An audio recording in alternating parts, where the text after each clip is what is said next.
something that I'll probably reiterate a billion times throughout these videos is all of these moves are to really just get the point across, because at the end of the day, I'm not mixing these tracks. I want to deliver something that really captures the essence. To me, it would be like what I think the song should sound like with the drums, but just nothing drastic, because I still want to leave room for everybody else's creative interpretation. Of course, they're asking me to put drums on this because they like this sound or that sound, but I do have to also remember to not really pigeonhole myself in such a box that there's no room for flexibility. If they're like, actually, it'd be a lot better if the kick drum just sounded wide open and like this, and I want to take all of this off. So all of these moves are nothing insane, but they're still worthwhile to me in terms of crafting the sound. So moving on to the snare drum, this one was a really cool song because there was really never a moment where we settled into just a straight 2/4 groove. It just really kind of had this constant, just like rising moment to it, where it's just, these parts are just ultra simple. And something that I love about songs like this is like, this is great because the songs are, or the drums are complementing the song, where you're listening to it, you're focused on all of these awesome parts coming in from, you know, whether it's a banjo or bouzouki or 12-string or whatever he was using, down to Anna's vocals and like these badass, you know, BGVs, harmonies, all that stuff. This is just my opinion and my opinion of this song. My goal was not to take away from any of that, but to complement it and emphasize it. And also I'm doing this at the direction of the producer and the artist. So really what it came down to is just keep that 4 on the floor going, add the snare drum on 4, maybe add it up hi-hat, and like just leave it at that. We don't need this huge contrasting, you know, this was the verse groove, now this is the chorus groove. It's just supposed to be this kind of slow build, so that way we can really focus on what's happening throughout the rest of the music. So when we listen to this entire drum groove here, I'll just play it for you as is.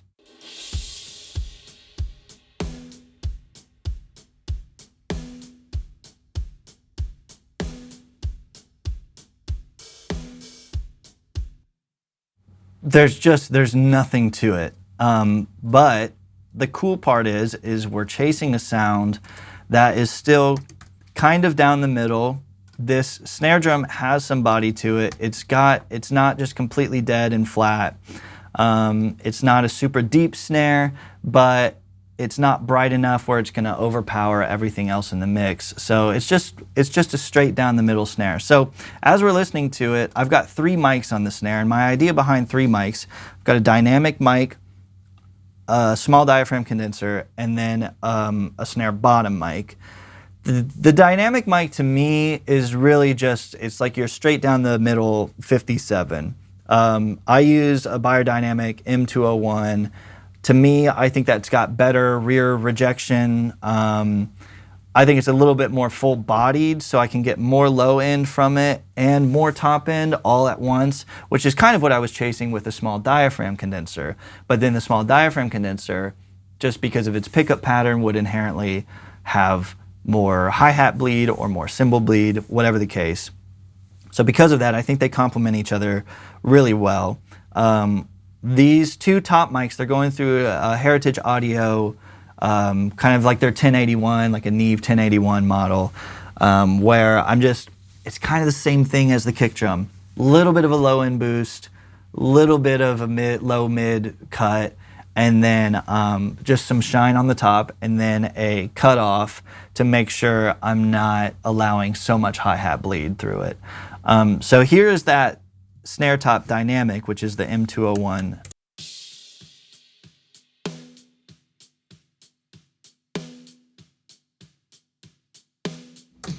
Super simple. Of course, this is all still going through the snare bus, which we'll talk about here in a minute, but here's that mic without those plugins engaged.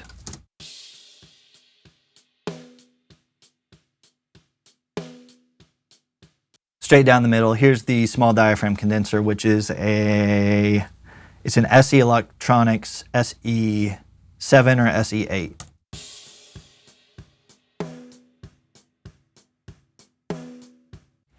And then the snare bottom is a large diaphragm condenser, an SE4400.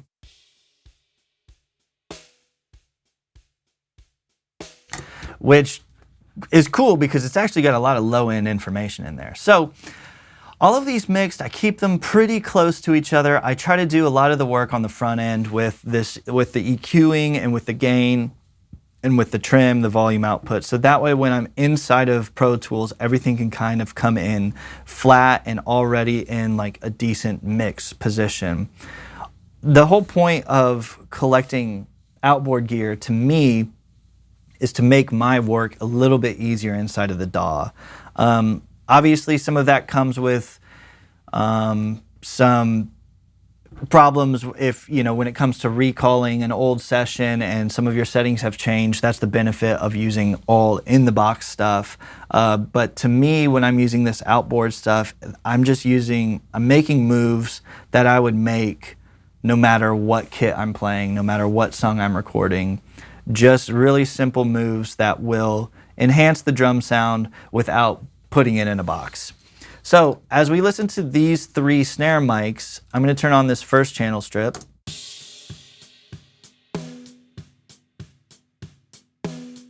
And here's where I'm making some more just general moves of a little bit of a cutoff around 70. I'm boosting some low end around 100, and then around 700, this one changes a lot. I'm either between this kind of like 360 or 700 or 1.5K, whether I'm boosting or whether I am cutting.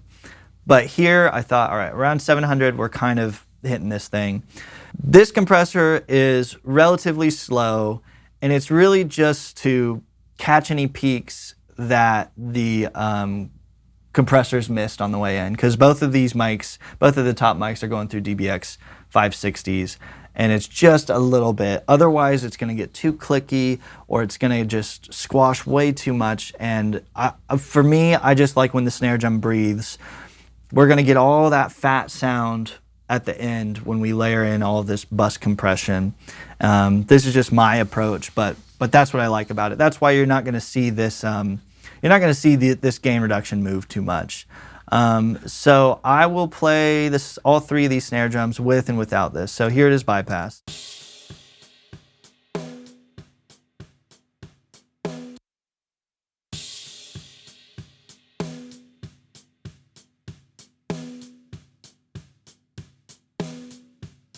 Small moves, but in the grand scheme, as everything gets louder and louder, it all makes a difference. Here's our friend, the Infected Mushroom Pusher. On this one, I don't touch anything. Again, it messes with the phase just enough to where it's something that I like. A lot of people don't like this. It's part of the sound. Which is why I don't necessarily put it on the actual channel strips, because when I go to print or if I export anything, I want them to have the option of not using this if they want. So here is the snare drum with and without, or without and with. So here it is bypassed.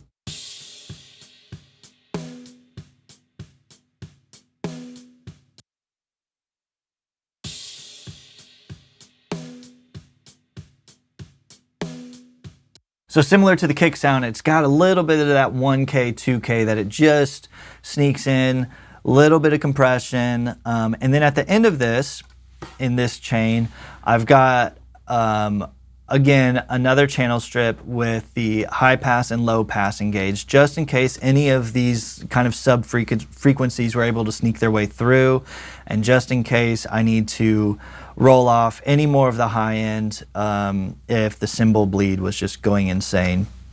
The comp on this, something similar. It's a little bit more intense of a compression, but the mix is at about 15%, so we're barely seeing any movement there. The EQ, I'm trying to, it's so just anti-mix to take away 200 and then later on down the chain add it back in, but I don't know, who cares? It sounds good to me, and so be it. So this is kind of where we're at. I'm getting around this kind of 186 mark, adding some back in. This changes per song, but probably throughout the rest of the songs that we're doing, I'm mainly positive that all of this is about the same. Because again, I'm trying to do just even-keeled moves that work across the board. Here on, for example, on a rock song, I might actually boost this kind of 3-ish K knob to get a little bit more attack out of the drum. But other than that, nothing really else going on in snare drum world. We can get to some of the reverb sends and returns as well here in just a moment. So here is the snare drum with and without this, without and with. So here it is bypassed.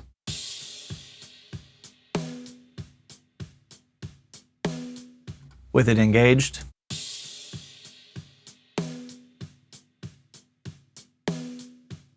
Just the teeniest amount of fatness being added in there, and then obviously the most noticeable part was some of that high-end roll-off to get some of that cymbal out of there.